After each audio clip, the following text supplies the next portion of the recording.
اگر کسی آدمی نے خواب میں سفید اور سیاہ چوہے دیکھے کہ وہ کسی پہاڑ پر چڑھتے ہیں یا کسی کنویں میں گرتے ہیں،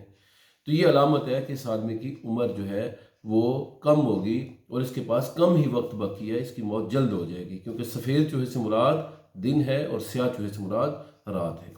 اگر کسی آدمی نے دیکھا کہ اس نے چوہے کا شکار کیا ہے، تو اس کا مطلب ہے کسی بد باطن، کسی بری عورت کے ساتھ اس کا تعلق ہوگا یا اس کا نکاح ہوگا۔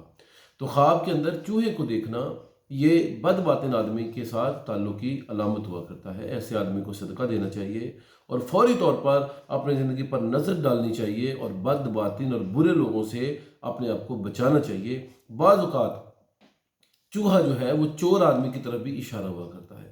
بعض اوقات چوہا جو ہے وہ اس طرف بھی اشارہ ہوا کرتا ہے کہ خواب دیکھنے والا کسی پر تہمت لگائے گا۔ جس طرح اگر کسی آدمی نے خواب میں چوہے کو مارنے کی، پتھر مارنے کی کوشش کی، اس کا مطلب یہ ہے کہ یہ آدمی جو پتھر مار رہا ہے یہ کسی عورت پر تہمت لگائے گا، یہ کسی مرد پر تہمت لگائے گا۔ تو خواب میں چوہا دیکھنے کی اکثر و بیشتر تعبیرات جو ہیں وہ بری ہیں، اس لیے خواب میں چوہا دیکھنے والا آدمی جو ہے اس کو چاہیے توبہ طائب کرے اور برے لوگوں سے، برے ماحول سے، بری عادات سے اپنے آپ کو